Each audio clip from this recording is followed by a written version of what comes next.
5, 4, 3, 2, 1. Assalamualaikum warahmatullahi wabarakatuh. Salam sejahtera, salam jumpa dengan Suroso dalam acara berbagi pengetahuan mengenai karya tulis ilmiah bagi guru, bagian yang kedua. Kali ini tema diskusi kita menulis karya ilmiah bagian awal.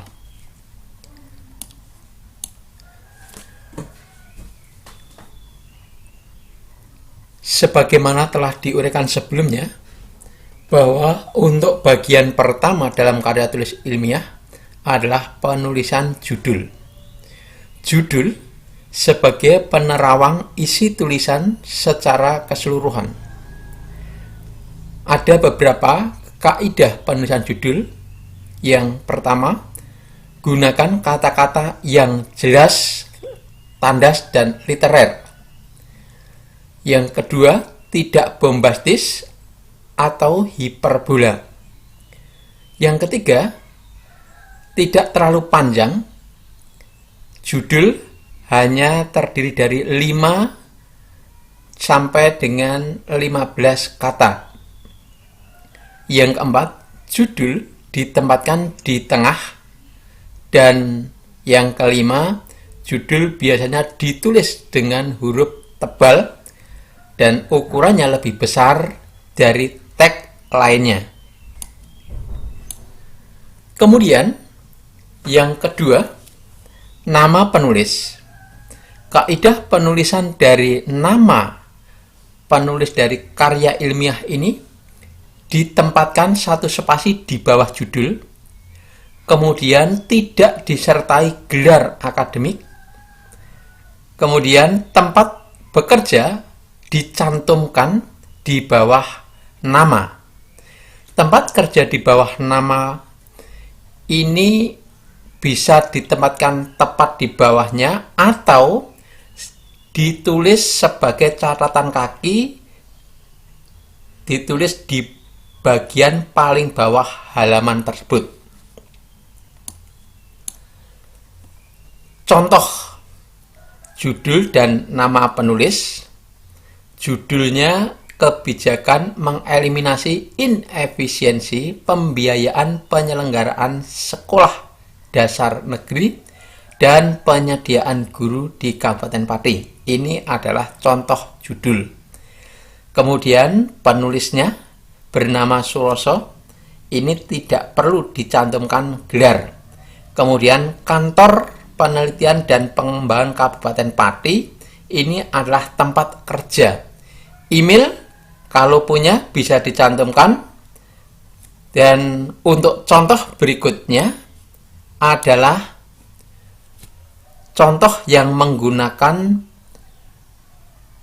judul dengan judul yang sama, tetapi untuk penulis ini Suroso kemudian diberi angka 1. Angka 1 ini menunjukkan catatan kaki yang berisi tempat kerja yang nanti ditulis di bagian bawah halaman itu, disebut di sana.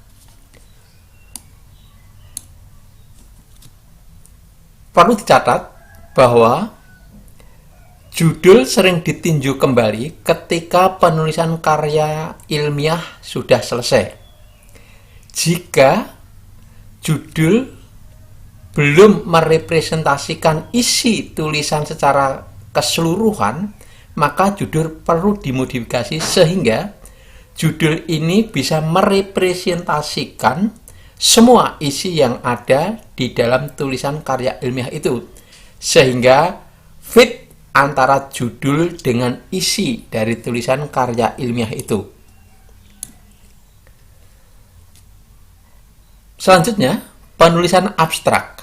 Abstrak ditulis dalam bahasa Inggris bila karya tulis ilmiah bahasa Indonesia. Secara umum, isi abstrak itu ada 3 hal. Yang pertama tujuan, yang kedua adalah metode, dan yang ketiga itu hasil. penyajian abstrak ini bisa dilakukan dengan dalam bentuk 3 paragraf atau 1 paragraf. Perlu diingat, variasi format 1 paragraf ataupun 3 paragraf itu merupakan pengaruh adanya gaya selingkung dari lembaga yang mengelola dari penerbitan karya tulis ilmiah tersebut. Kemudian, kalau penulisan abstrak diwujudkan dalam 3 paragraf, maka paragraf 1 itu berisi tujuan, paragraf 2 berisi metode, dan paragraf 3 berisi hasil. Kemudian setelah itu disusul dengan kata kunci atau keyword ditulis di bawah paragraf. Penulisan keyword ini adalah kata-kata kunci yang terkait dengan pokok bahasan yang ditulis dalam karya ilmiah itu. Kemudian, jika abstrak ini ditulis dalam 1 paragraf, maka 3 substansi di atas, yaitu tujuan, metode, dan hasil, ini ditulis menjadi 1 paragraf, digabungkan. Kemudian, berikut ini adalah contoh dari abstrak yang ditulis dalam 3 paragraf.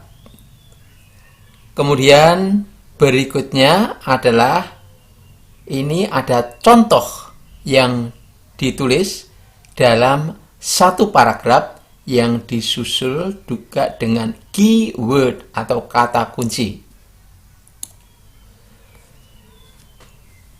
Kemudian berikutnya dalam karya tulis ilmiah itu ada pendahuluan. Lalu apa isi pendahuluan?